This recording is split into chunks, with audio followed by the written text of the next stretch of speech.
This is the evidence that I can perform better in English. I really don't need to think twice about anything written in English. I can actually deliver this message by reading it. It's not a great deal, as you might think. I don't really need to bustle and hustle and bustle just simply to get things, like this done.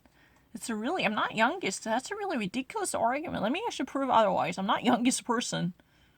Are you fucking crazy? I'm actually old enough to cover many things you can never even imagine. Now, those are people who attack me. They would have never actually read it faster than me. Let me actually prove it.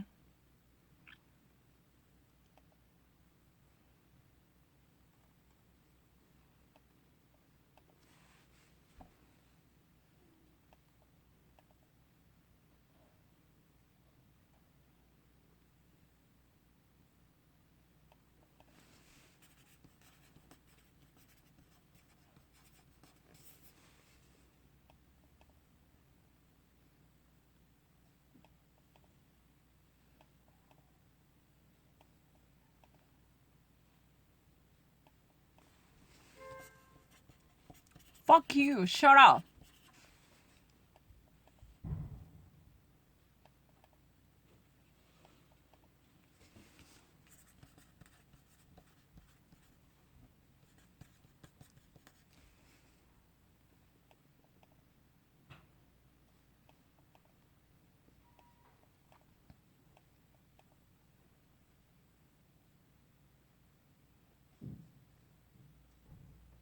What's the SBA?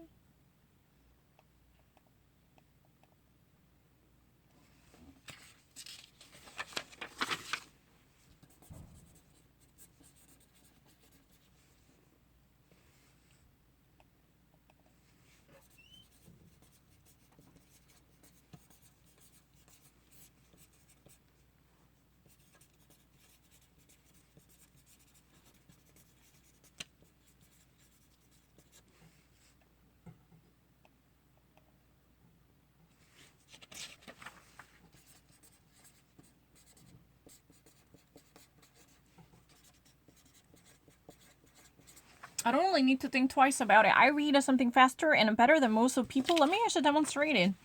So, as mom and pop, the owners are really actually hoping to see, great surge in the Saturday for small business. This is a small business retail day, which is called a Small Business Saturday. And they would have liked to see a great surge in their selling, but the problem is they've already actually witnessed such a dispiriting event because of already many projections out there suggesting that Black Friday would not going to be what it used to be because of the corona pandemic crisis and the people are going to shop online. That type of cumbersome challenges already darkened the forecast for many of us small retailers, bracing themselves for a possible slowdown in this major turning point they wish they like to see. There is a massive effort coming from the local government to support the small businesses. If you are actually a resident from the tri-state, then you can actually reach out to them, either actually purchase products directly from the shops, but you can also visit their websites to buy their own products. This type of support local business efforts are constantly booming throughout the state. Even in New York City, Mayor Bill de Blasio boasts about the possible project designed for boosting the local economy. This would also amplify their efforts to turn this local economy around, in addition to the PPP and the economic injury to disaster loans coming from the federal government. This is also the actual cooperation between the federal and the state government, because the economic disaster loans that would be temporarily given with the very low interest rates as a part of the COVID-19 management, because most of jobs are being cut off and the small businesses are closing down and they're going out of business. There is a very gloomy aspect concerning the local or small size business in the region because of the actual standstill progress taking place in the tourism sector. Almost 1/3 of 230,000 stores are going to go out of business or go belly up unless there is a mass pumped out stimulus. Already more than a 25 billion would be given out in the name of the PPP and the economic injury disaster loans. The Paycheck Protection Act, the PPP. These type of hard works are being done to support the local community. So even actually Mayor Bill de Blasio encouraged the people to support local community shops. Shop your local community. This is the slogan. Asking people to use their money in support of a people nearby you. Sellers, retailers, owners who might actually have a tough time. They need to actually, have your attention.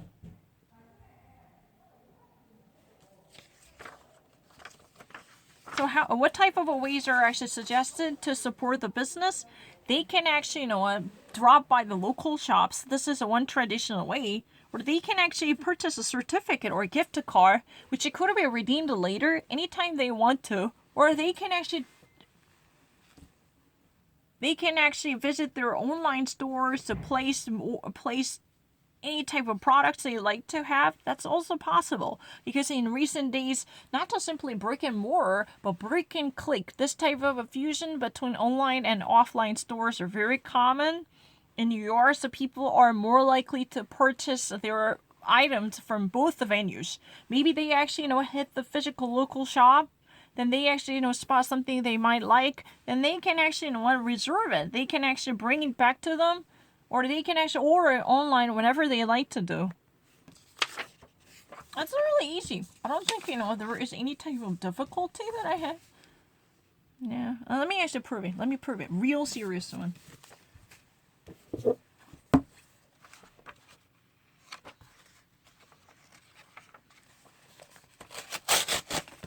A really serious one.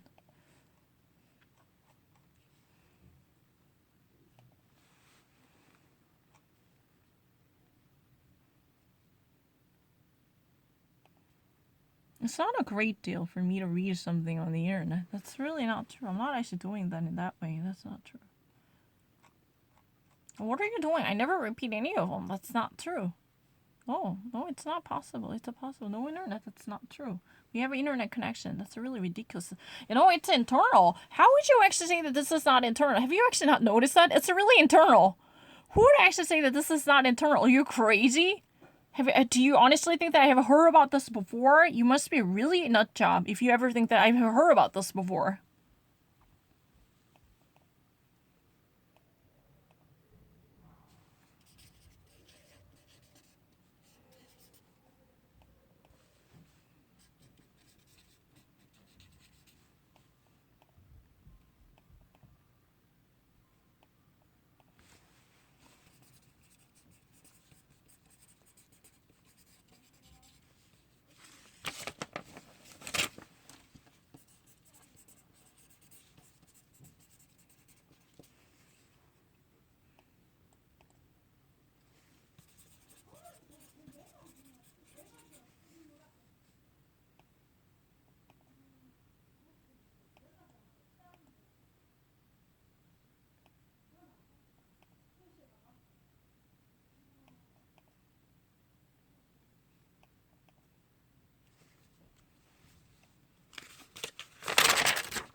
So right now, there has been a serious problem associated with the artificial intelligence algorithm.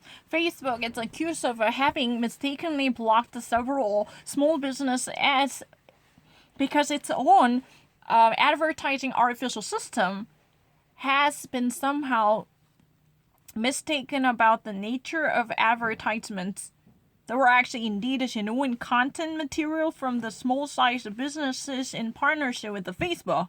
For many of the local businesses, Facebook is a pivotal, it's a lifeline to sustain their prosperity because they can never actually open up a platform to reach out to a variety and a multitude of customers. That's really the reason why they've been so relying on the powerful business platform like social network Facebook. According to recent reports, Honey Grains, which is a local business owned by Ruth Harrigan, and this person claimed her business advertisement was blocked. It was actually recognized as a wrongful content material that would be immediately disempowered in the network because there was a certain misconception. Meanwhile, she actually lost more than $5,000 worth of sales because there should be a proper advertisement based upon the data and the advertising power of Facebook. But many of associations were likely to be caused by misperception. The Facebook's artificial intelligence somehow perceived it as a threatening or misinformation spreading troll. So it actually banned this for a while. Meanwhile, she actually already reported to have more than $5,000 loss. Because her business would involve selling beeswaxes or bee candles or honeybee and all different products, you name it. And even there is another person who's been involved with the Facebook, capitalizing on a Facebook's multi-faced reach out power, Yaniv Gershon, who's been owning the 4 a.m. digital filmmaking and recording production, complained that the company had to let go of more than 12 jobs because there was a miscommunication between Facebook advertisement branch and his business. So he could not actually properly run his advertisement. Then there had been a serious snag, bringing his business to a standstill. Because that was, not just a rupture, but it was a complete termination of the ongoing business activities for many. So they experienced significant losses. So Facebook authorities are now looking into the case because they had no idea. They claimed their ignorance, saying that the actual technological department, will look into the case with a seriousness to minimize the possible losses that could ever be made from the partners who already signed up the contract with the Facebook. Facebook already promised a greater opportunity for small businesses because their consumer power and their network can offer a platform like no other, and eventually localized and a small size of business desperately wanted to make their debut in the world really actually like to ride the coattail on the Facebook. That's what they like to do. But this type of misinformation and miscommunication caused by whatever technical disruption truly took a toll on many of the powerless consumers who are actually, sellers. But this time they're actually on the other side of the game, on the other side of the equation. So there should be more of consumer rights protections for these small size sellers, relying on. It's really like a symbiotic relationship, relying on a Facebook as a business platform, but there could be a better leverage from this small Davids. Because if they ever want to tackle Facebook, this is really waging a fight like David versus Goliath. Each individualized sellers would have minimized the power unless they actually they get unionized to create a labor union or small sellers protection organization or federation. This is a really serious problem. This time, Facebook might actually say that, oh, this was an artificial intelligence mistake, or this was a misrecognition of our advertisement program. But who would make sure there will be no more damage severe enough to ruin the economy of a small business? Because it's really a life or a death question. If their advertisement would not be properly seen or their accounts are being blocked to suspend any financial transactions, then they should wrap up their business or they should go out of business. There would be a matter of time. If this type of suspension or termination would last 1 or 2 weeks, then the total loss would be powerful enough to get them out of business. There should be multiple approaches to minimize this liability simply taken by the small business owners by toughening up the legal measures, which might punish the abuse of power by social media. Hopefully. I don't really need to think. It's very